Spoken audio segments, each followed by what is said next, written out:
Hold on now. Try that again. Good morning. Good afternoon, sir. Yeah, good afternoon, Kenard. It's approximately 12 12:12. 12. Yes. It's There was an echo there. You December. said 12:12. It's about 12:13, I think. 3 days from Christmas, I think. Yeah, today is Saturday, Sunday, Monday. If you consider Christmas Eve, get my other face. I'm Two Face from Batman. No, Hmm.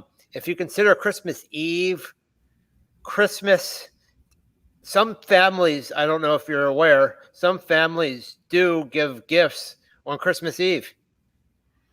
Yeah, I can't say that I've had that kind of experience in my time. Yeah. But my family does it on Christmas Day. I One time my brother, I guess, was so excited he couldn't hold it, and it sounds like he's going to pee. But no, he no laugh. Wow. Um, My your hard nut heart to egg, crack, dude. your heart egg to crack. Yeah, Humpty that too. Dumpty doesn't have to put you back together again. Anyway, um, we he couldn't wait, so he gave it to me on Christmas Eve. Hmm. So, but Was it a good happy gift? What did he give holidays. you? Yeah, Um, thanks. and this is our Christmas themed episode of the Catr and Kenard show, and I am Catr, Michael, aka Michael Friedman. Hmm. Introduce Yes, he was a good. yourself. Who, me? I'm nobody special. Yeah.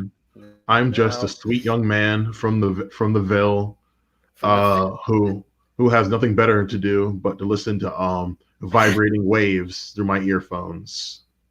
I'm from the Ville too, Crownsville. Crownsville, well, not the same Ville, but a very nice Ville, nevertheless. Shout out Crownsville. Shout out to Seaville, as we call it. Do My you miss brother and I. Crownsville?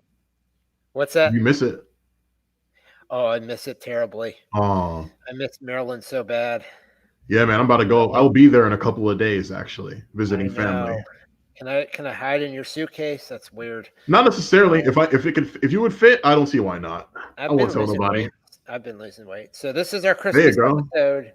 Um, you have an idea for I us, do. yeah, to talk about it. What are we talking Like about? my Like, coffee. are we talking about my gift exchange for you?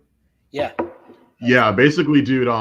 There is this man, this beautiful Canadian man by the name of Nardwar, the human serviette, and every time he interviews a guest, typically he has gifts for them. You know what I mean? And like, even no one. even when it's not a holiday.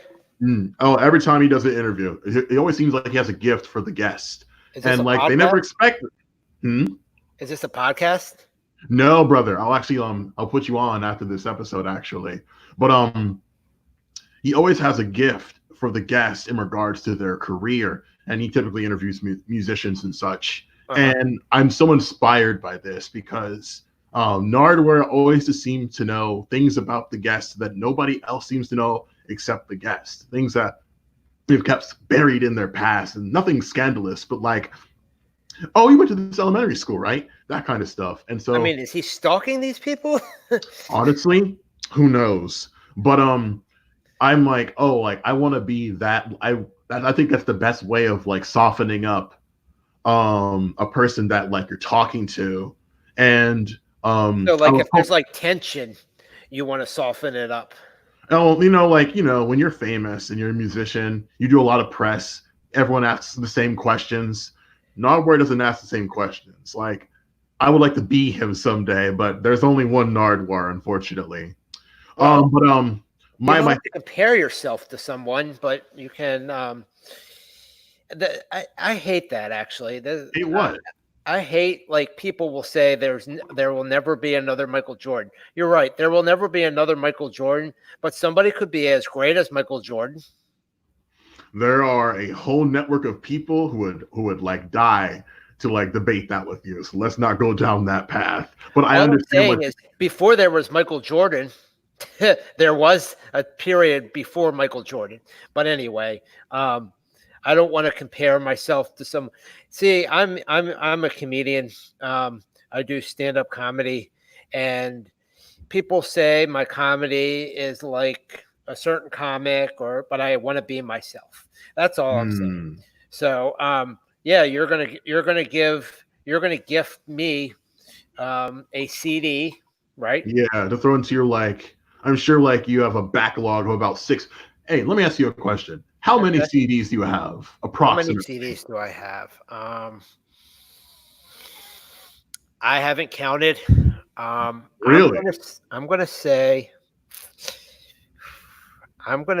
about, wow. I'm gonna say about somewhere 150 maybe. Um, well, I have more CDs than you. Okay. But the thing about you that's better than me is that you've taken good care of your collection, and I acquired a lot of my like the last 2 batches of CDs that I acquired via proxy, and so like it's not like I went out of my way and bought hundreds upon hundreds of CDs, but I have too Explain that many word at this proxy. point. Last episode, you explained a word to me, which was, and Which I wanted to episode? talk a little bit more about it, but it's not Christmas themed. But you talked about the White Stripes, and we were talking about Oh, their aesthetic, right? aesthetic. Yes, yes, pleasing to the eye. Yes. So, what does proxy mean? Well, I trust me. You don't want me to like answer that question without a definition that doesn't come from like a dictionary. But like essentially, what I mean is that like I didn't like buy all that like the last like because I got like I came upon 2 very big books of CDs from a former person in my life, and so when I say by proxy, it's like I didn't intentionally like go out to buy hundreds upon hundreds of CDs, but I ended up with them, so I have them, and I realized to myself, I may not get around to listening to all these CDs, but I have a fully established. I have a belief that when I give a person a CD, like a CD that I love, it's Uh, like the relationship may end, the friendship may end, but they'll have that CD, and they might just think about me if they have that CD. You know what I mean? There was a coworker at my former employer, and she was a little rough around the edges, but she was kind to me. And on her birthday, um, I bought her a CD by the Contortionist. Not a Christmas CD, unfortunately, but a very good one at that. I'll have to send you some music from that album because what are you eating? Peanut butter.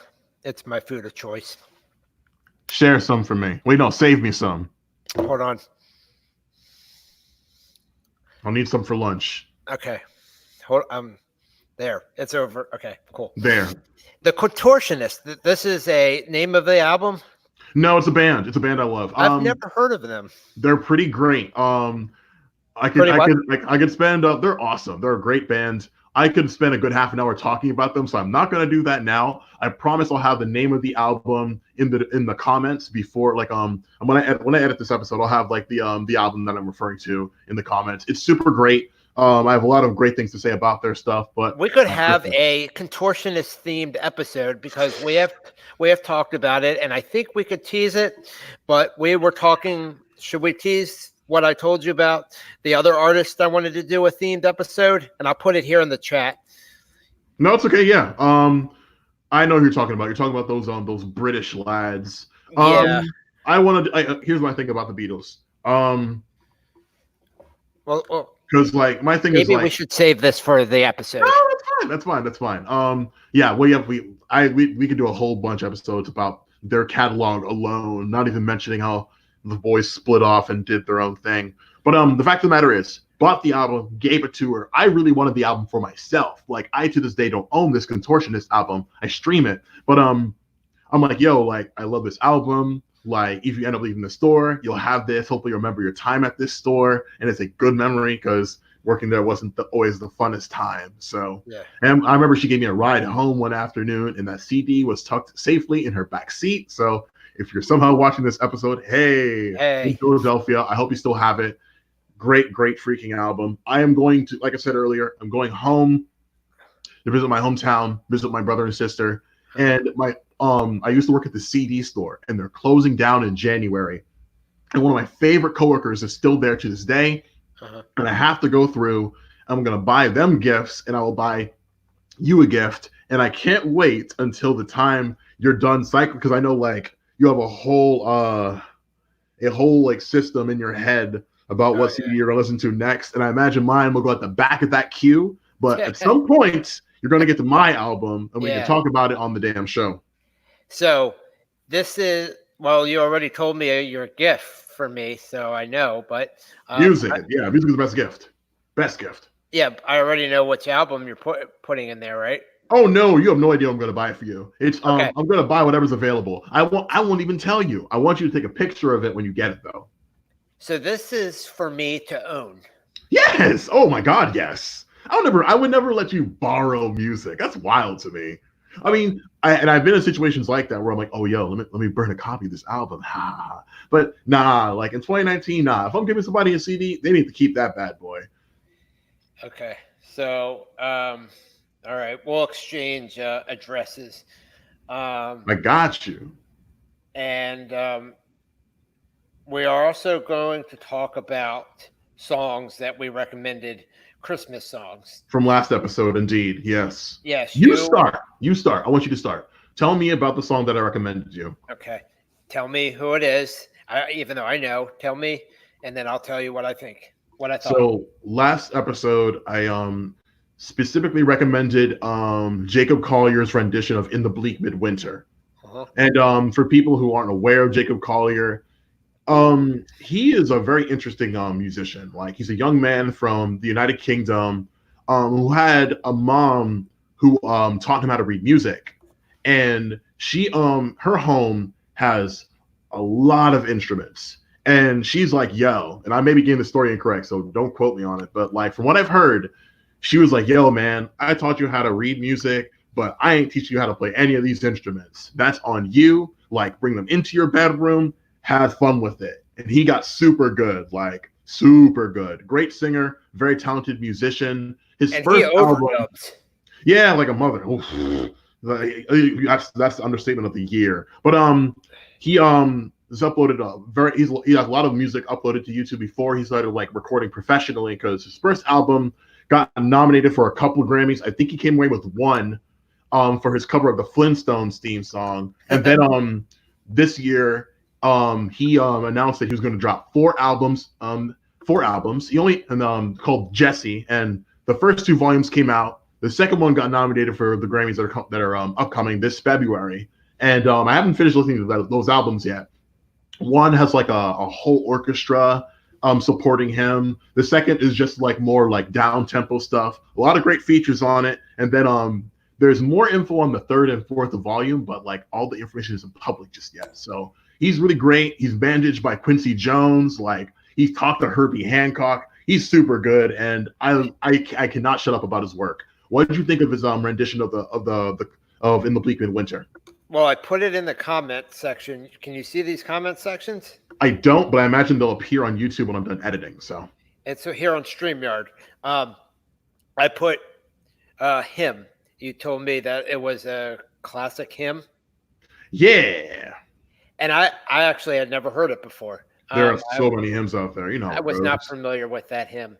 It might be a British hymn. I think probably, actually, yeah. That's where he's from. And I'm actually looking up his stuff here on iTunes. I've heard, I did listen when you first mentioned, when we first started talking about this. I listened to PYT, Pretty Young Thing. Yeah, it's pretty. It's pretty manic, to say the least. It's I don't remember, but I'll talk to you about the Bleak Winter. It was okay.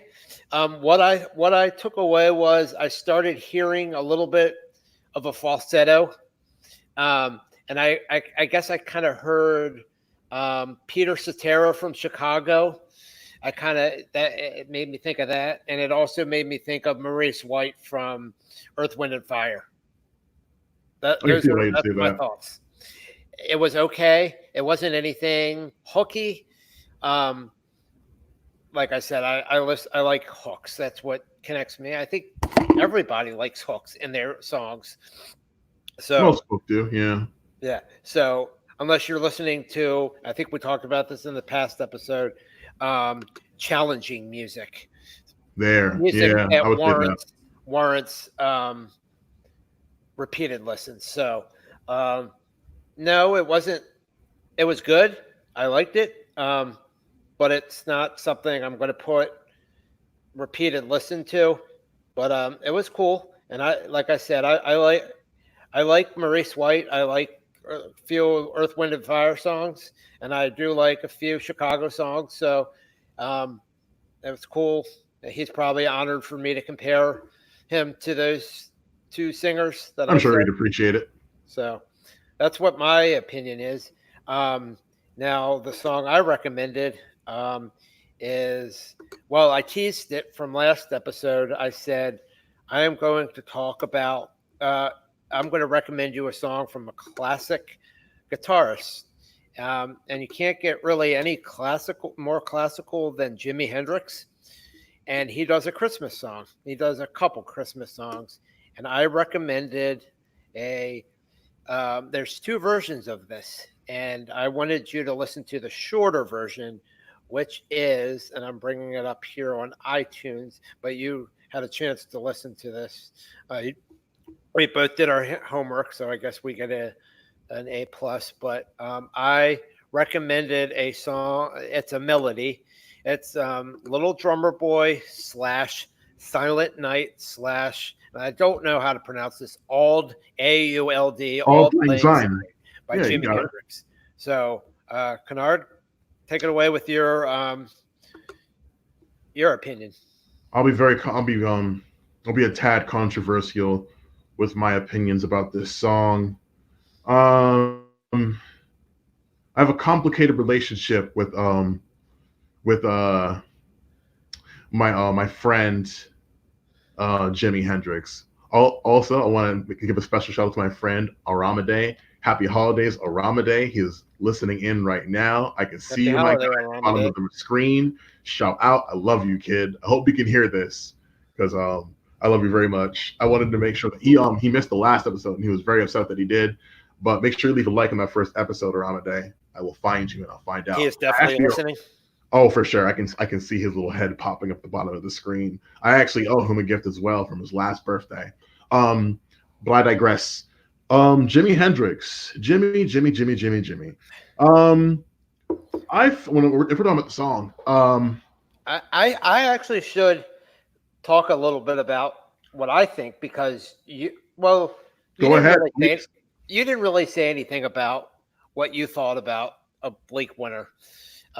Well, if you'd like me to, all I can say is that I'm biased towards Collier because as a kid who took like chamber singers for a couple of years in high school and being raised in a family of vocalists, I really like this song because it's something that I wish I could have sang in school. I have friends who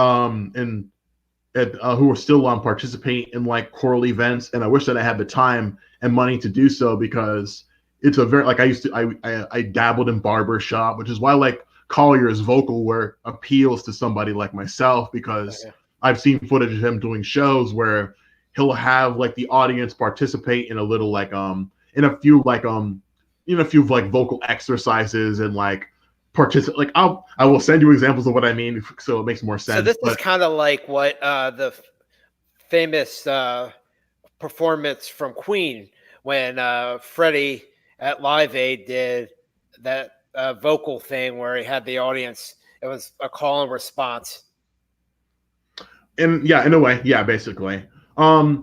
It's I know that like the way I feel about Christmas music in general is that like I tend to never listen to it unless it's winter. You know what I mean? Yeah. And I have like a special handful of like Christmas songs that I'll listen to throughout the year. And Bleak Midwinter is one of those things because I feel like listen to it all year long. I do because it's one of the better Collier like vocal like takes. You know what I mean? Because oftentimes he puts a lot of things into the songs that he writes, and it could border on pretentious or overbearing, or maybe even overstimulating if you want to use that kind of language. And so sometimes I'm embarrassed, like damn, like What's I want people. Wow. Okay. Okay, I'll give you that one. That's a good one. I'll give you that one. Okay. It's just like I don't want people to think, oh, this guy thinks he's so cool with all like the instruments that he can play and with like his vocal chops. I'm like, nah, like this isn't a guy who's like after like the fame of it all. This is an individual who's just like chasing that next musical high. And so when I hear Bleak Midwinter, I'm like, this is what I came here for. Like this is what people I want people to feel the same way that I do, being in class, like hearing compositions like, oh, we can do that. We can try and like bring that to life into our specific audience, because that's why you go to plays, musicals, operas, and like go to watch like pit or like go to see like your local orchestras, because they will bring to you pieces of music you won't interact with on like played by local radio or on satellite or by like your regular schmegular radio station. You feel me? So when people are like when they're not blown away, it's like, okay, well, I have to find that thing that's going to blow them away, because that's the most fun to watch. Because even if you don't make the music yourself, knowing to see people's faces light up with the thing that makes them the most happy, that's what being alive is all about. So knowing that it was like to you, okay, then I gotta either find a better colleague or song to recommend to you, or just like scrap him and move on to somebody else. Like, but that's my brief bit on Bleak Midwinter. In regards to like the medley by Jimmy, first of all, it's weird to me knowing that when like Jimmy was alive, for the brief period that he was alive, he didn't really put out much. I believe there's only like three where's my hand? Here it is. Three like albums that came out while like the Hendrix Experience was touring in full effect. But when he died, there is a lot of music that they put out. And I feel weird about it. It's like stuff. He's still alive. It's like what they say about Elvis Presley or Janis Joplin. Like people think they see him, but even Tupac still his estate still releases music, right? I don't know anything about that, to be honest with you. Okay. But like say like I think a great example of this will be Prince and Michael Jackson. Oh yeah. Because and like you'll notice how when Prince was alive, we weren't getting none of that music, and like a lot of his catalog, if you weren't buying it physically, you weren't gonna get it. Yeah. And like as soon as he died, the estate's like, yo, put it all to digital. Open up the vault. Open sesame.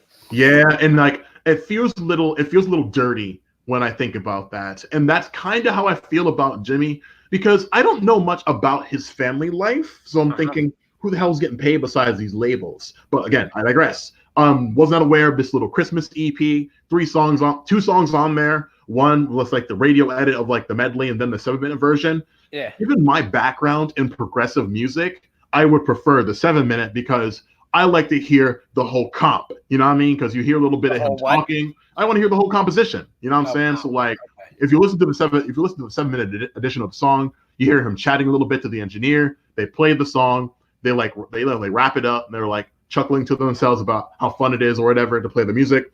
And like, I guess like the 4-minute version is the meat and potatoes, but like I want the 7-course meal. You know what I mean? So that's why I prefer the 7-minute, but that's not why we're here. We're here for the 4-minute. And my controversial opinion about Jimi Hendrix has to it's related to my racial background. I'm African American, and I have found when it comes to being in this rock world that like most people with like a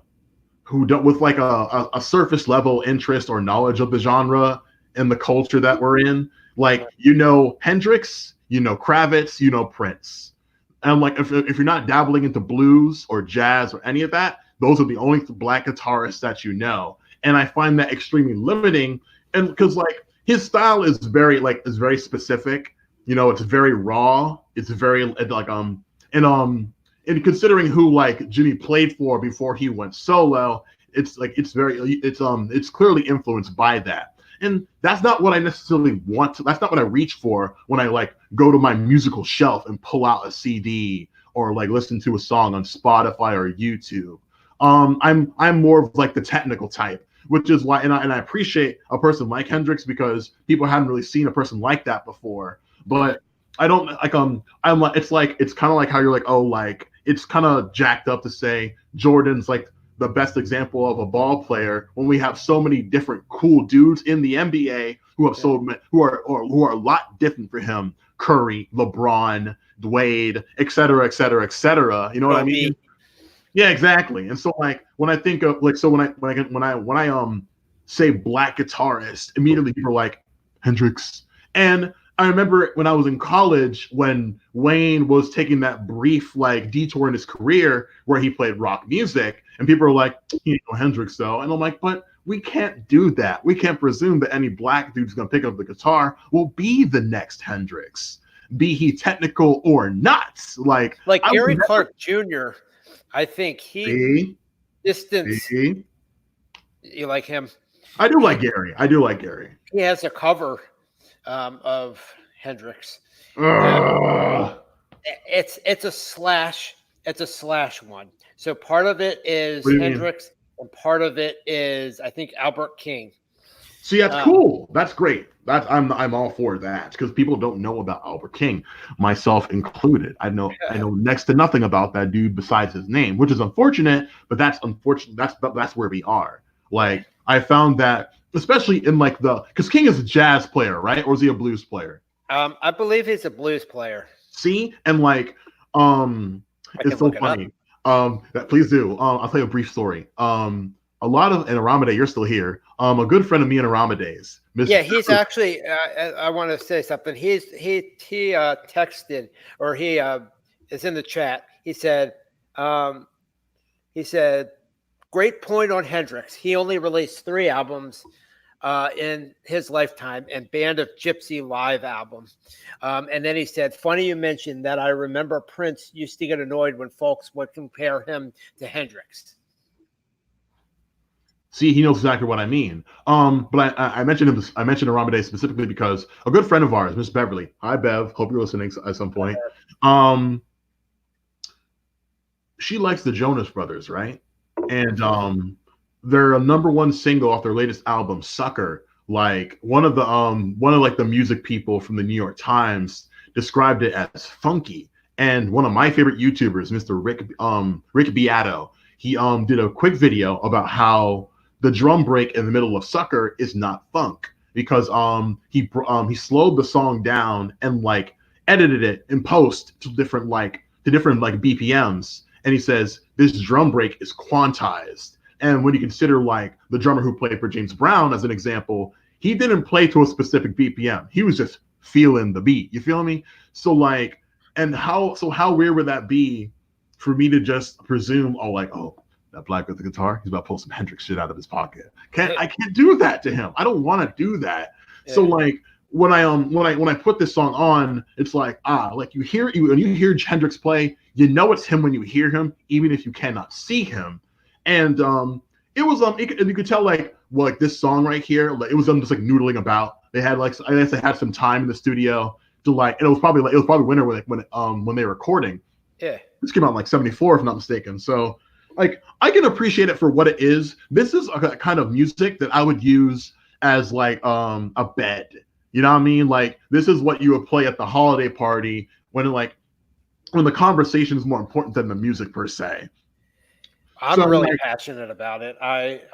You like it a lot. Tell me why you like it so much. I just love the sound of the guitar. I really do, and I think it's love classical. Classic rock. Nobody's talked about. I haven't heard about it on the top 10. I told you about the show top 10 revealed. They had rock and Christmas songs, and they did not mention it at all. I knew that it wasn't going to be mentioned.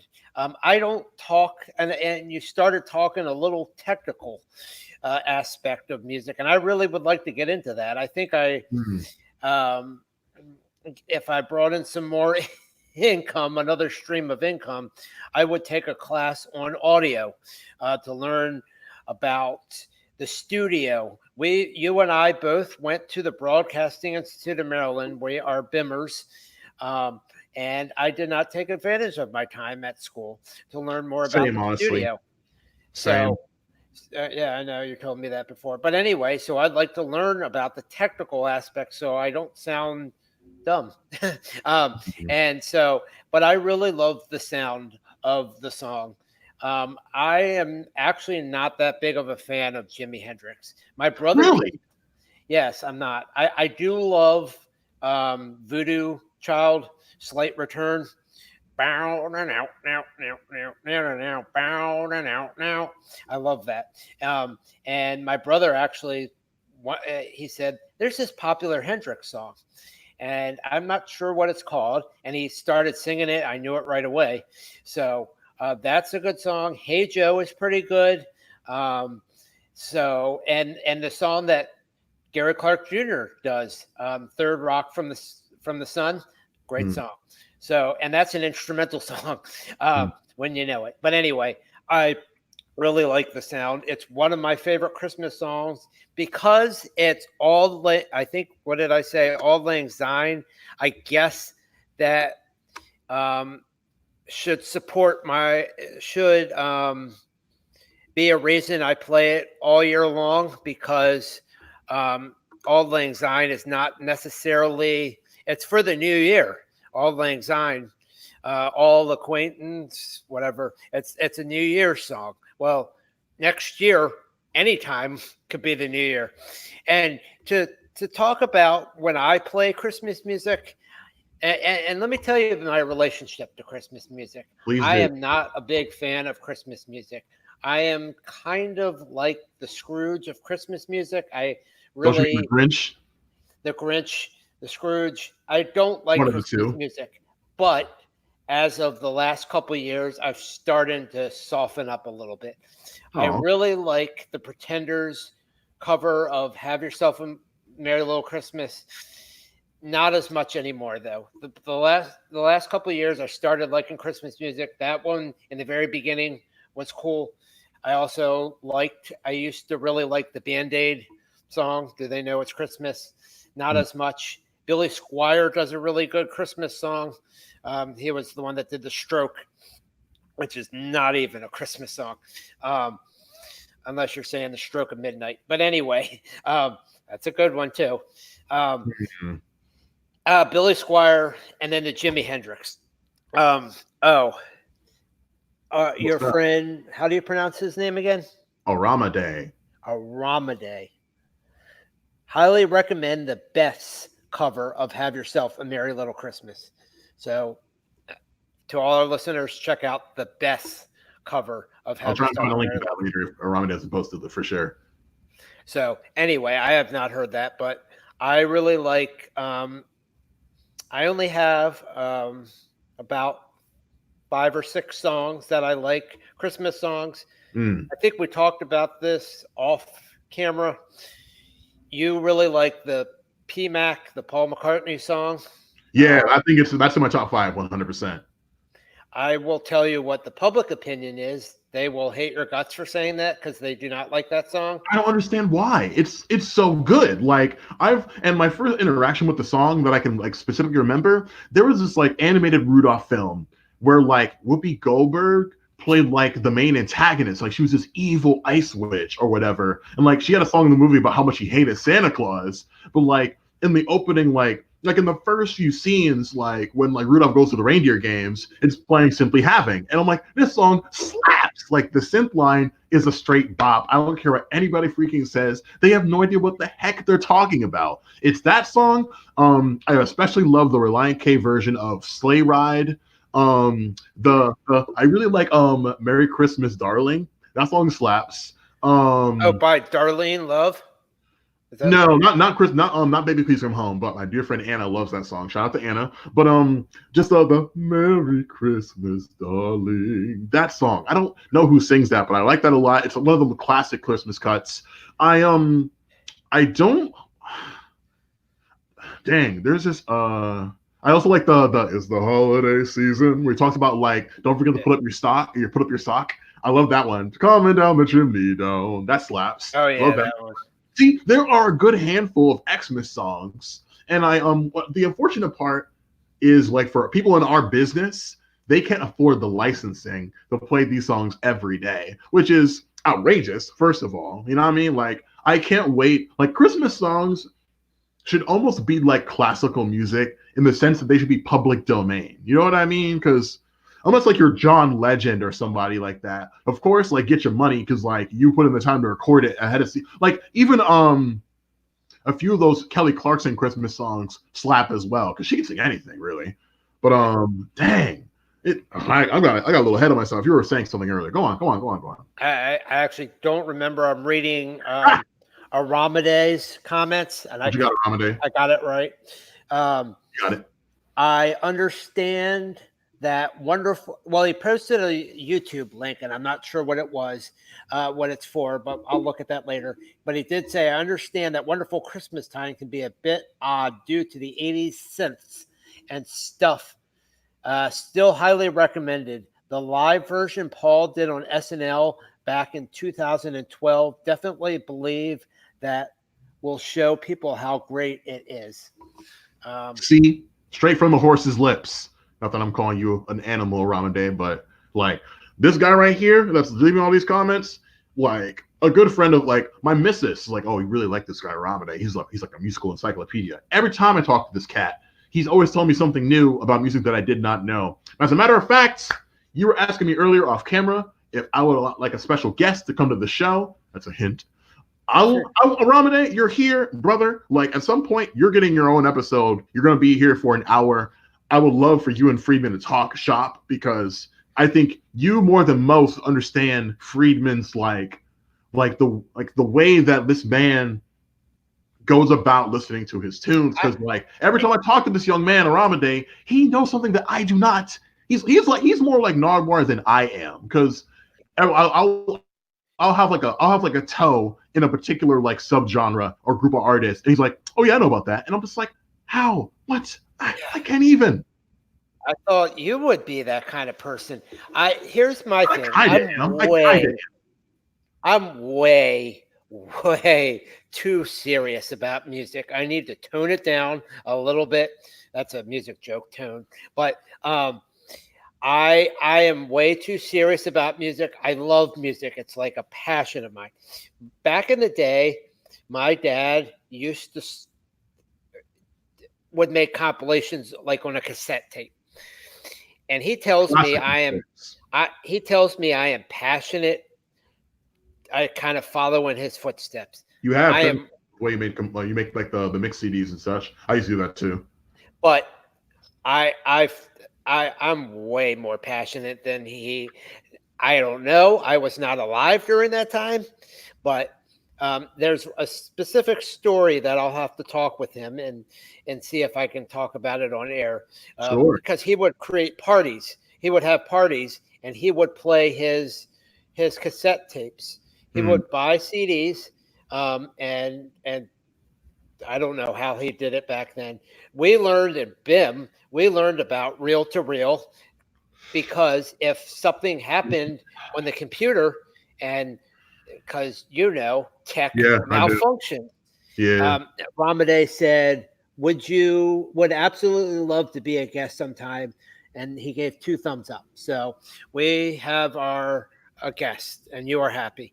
I want to see your shirt, Chris. You want to see my sweater? Your shirt. Yeah, man. Let me take a look at the. I got an ugly sweater.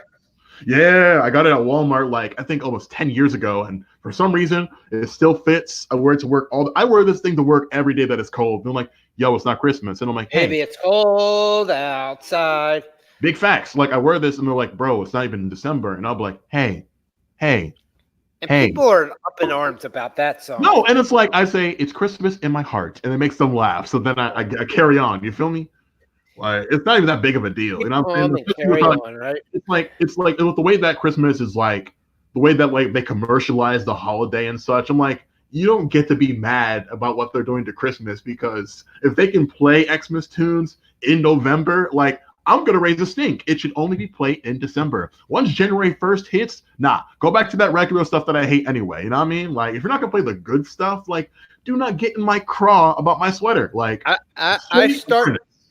I like to have rules, just like my other music rules. I like to play Christmas music around a certain time, but I have so much going on in my brain right now.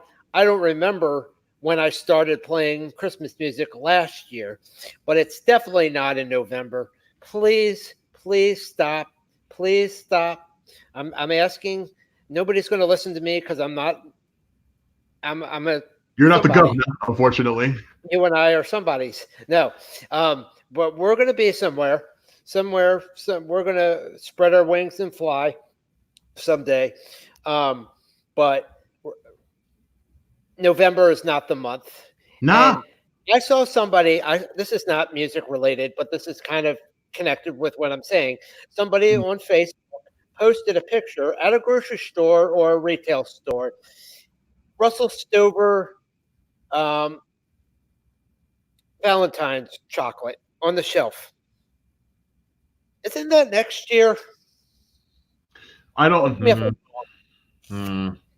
Well, because I'm thinking if you have to send out the stock that early in the year, it's like you probably aren't expecting to do that well, huh? Because like after working in like after working in like at a Hallmark store for almost 2 years, like it arrives when like it's getting close. You know what I mean? Like we're like unless like you're because as I don't care how good a salesperson you are, you're not gonna sell out of everything in like the first weekend. Like you ain't Disney, but like how like this like those kind of trends like they disgust me, you know. Like well, anyway, let's get back to some jolly stuff. You feel me? Yeah, and music. We are a music themed show. We have in our description. We're gonna work some more on getting all this business together.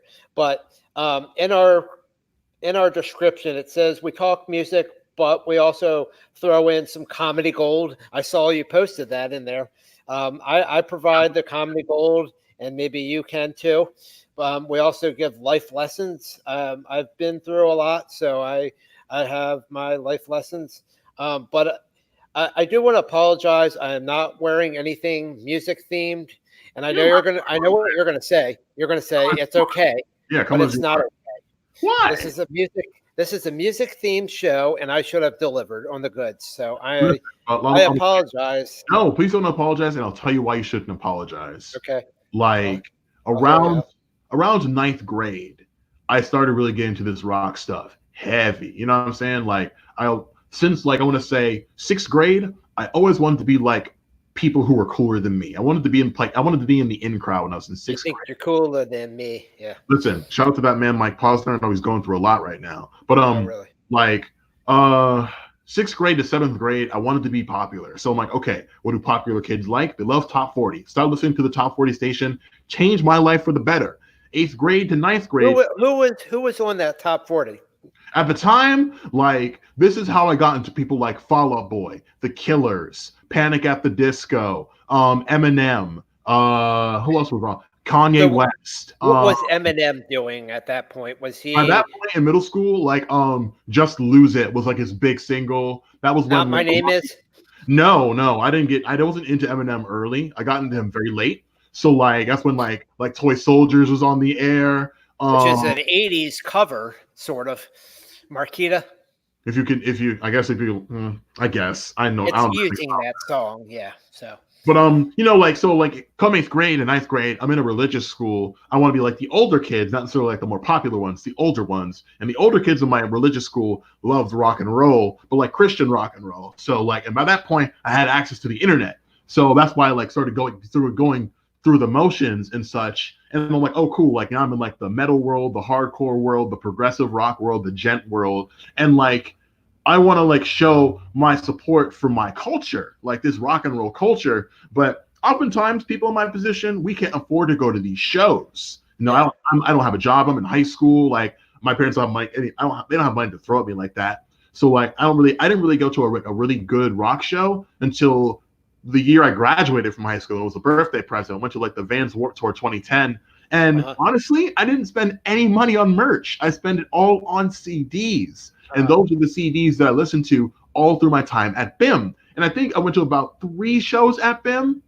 And even then, I didn't buy any merch because I wasn't really concerned with the way that I looked. But now that I'm a man, it's like I wish I had made more time to collect more of those T-shirts, because whenever I see a person wearing a shirt or a jacket or a vest with a patch of a band that I like, oh my gosh, it's like seeing a long lost relative. But like it's a difficult line to walk because you don't want to bother a stranger, but you want to you even in passing want to say, oh, nice shirt. Like I know why it's a nice shirt because I listened to that band and such, but don't ever complain oh, I didn't wear any music related stuff. Like you may not have any. You may have not been able to ever afford it. And like if you couldn't afford to change your hair or get body modifications, like how will people know you're in that scene? So I struggle with that a lot. Don't ever apologize for not having any band t-shirts or music like paraphernalia on your body. I'm talking about for this episode. You have your Santa hat on. Come on. Yeah, I know it's Christmas, but it's not it's just so I do have shirts. I did not get them from most of them are from retail stores. Yeah, that's weird. From retail stores. So, but I should have for one day. For an episode, I should wear something music related. So next episode then, man. I am dressed up because of the BIM thing, and I wanted to read another thing from Aramade. Yeah, what up, baby? He said, "Oh yeah, 2004 was the encore era of Eminem, which is now considered his worst album." And you mentioned the Killers. Now, is it Hot Stuff or Sam's Town? The first album for sure. That's the one with Mr. Brightside. Yeah. Somebody told me Mr. Brightside. Jenny was a friend of mine. I'm going to give a shout out to that one because that one I heard one time, and I think it was on a radio show, but it wasn't being played. It was being played in the background, or it was bumper music. I had never heard that played in full, and that's a good song. That's the first song off of Hot Fuss. If I had to give, I'm sorry for interrupting you, but like, if I thought about that album by the Killers, I had to give it a 9 if I rated it on a 10 scale. I would say it's my favorite. It's our best album, hands down. It's not 9 level. You wouldn't say 9? What would you give it? I would give it maybe like a 6. But here's the thing. I lost track of them after they changed their sound. I think Hot Fuss is my favorite CD from them. I bought Sam's Town. I've listened to Battleborn. I've listened to the one with that song Human Beings on it. Day and Age, I think it's called. Which is like dance material, and it's not 80s. As your friend Aramade said about PMAC, it's not synth. That's kind of what people thought they were a British band. They're from Las Vegas when Hot Fuss came out. So I like Hot Fuss. I have a song from another one of their CDs, but the most of my favorite songs are from Hot Fuss. And once they stopped sounding like that CD, I lost interest in them. I think that's how everybody feels, honestly. Yeah. There's a song. There's one other song from their first CD that was a hit. The one, I'm not a soldier. I've got soul, but I'm not. That one. I love that song, too. All the things that I've done. And that one grew on me. But it's a great record. Yeah. So we have about, 10 more minutes? We have approximately 11 minutes. 10, 11. Let me stir the conversation a little bit. Okay. Best music related gift that you've ever gotten. Yeah, that's what we're going to talk about. That's actually what I was going to say. Bam, perfect. In sync. Look at that. Well, it's probably going to be CDs, something CD. Sure. I've been trying to think about it. There was a year about 4 years ago. Yeah. And I got like 3 or 4 CDs, and I listened to one of them, and it wasn't even about the music. It was just that I got these CDs.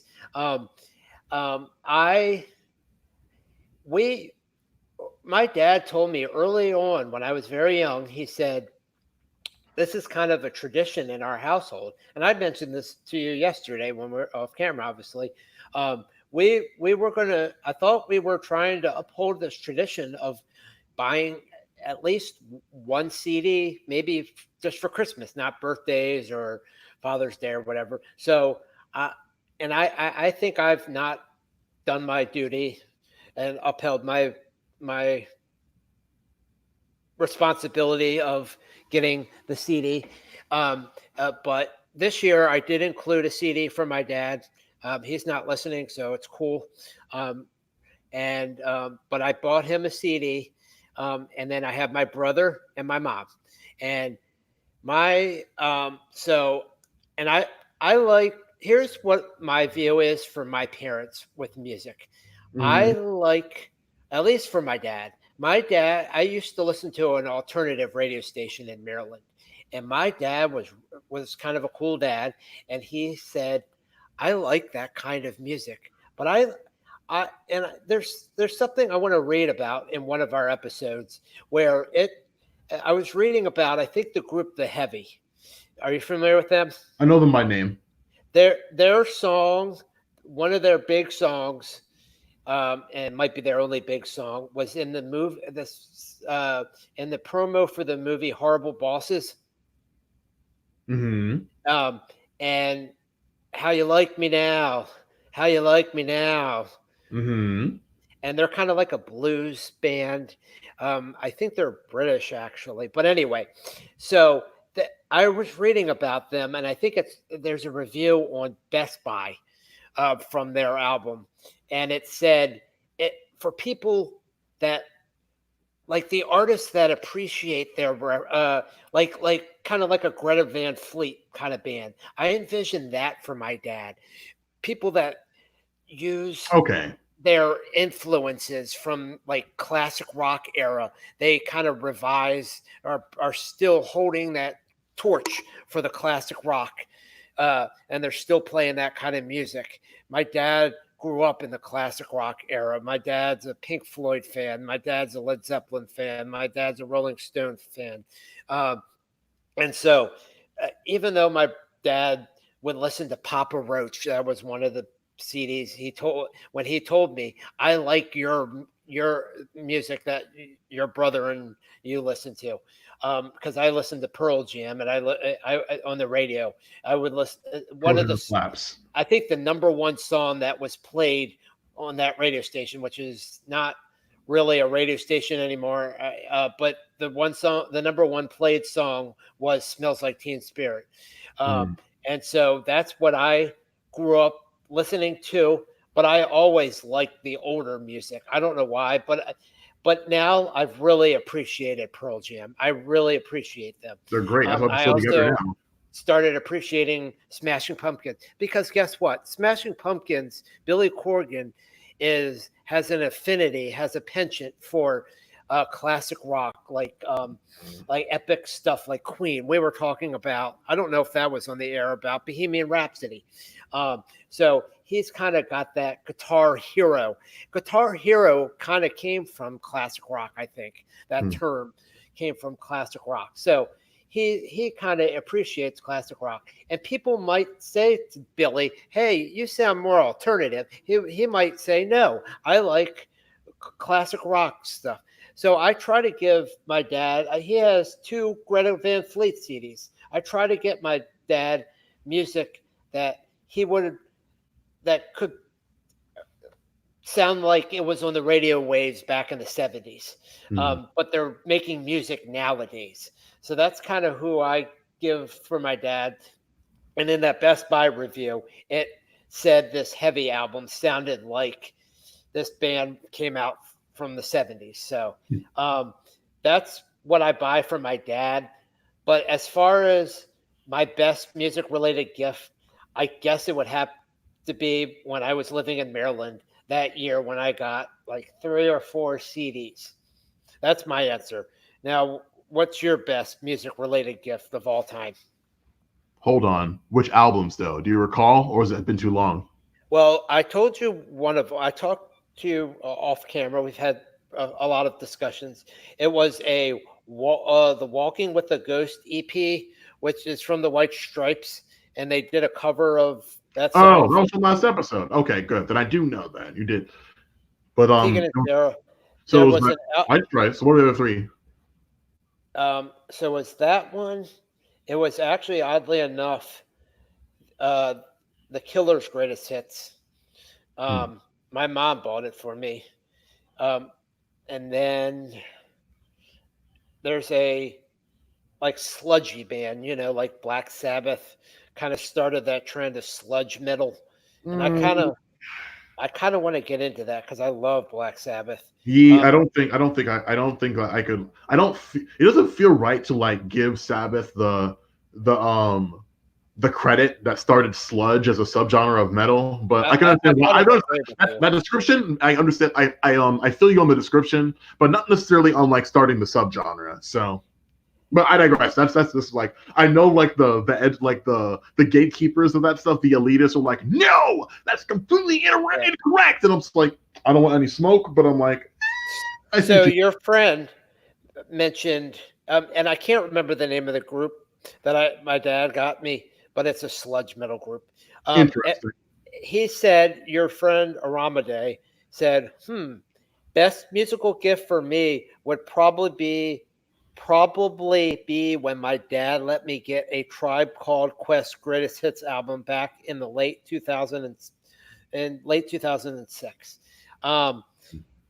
The heavies, the one I told you about, How You Like Me Now, are in that blues meets retro 60s Stax era soul. So when I think of Stax, I think of Duck Dunn, and but the main guy is Booker T, and Steve Cropper, and they did Green Onions. That my brother loves that song. That's an instrumental song, but if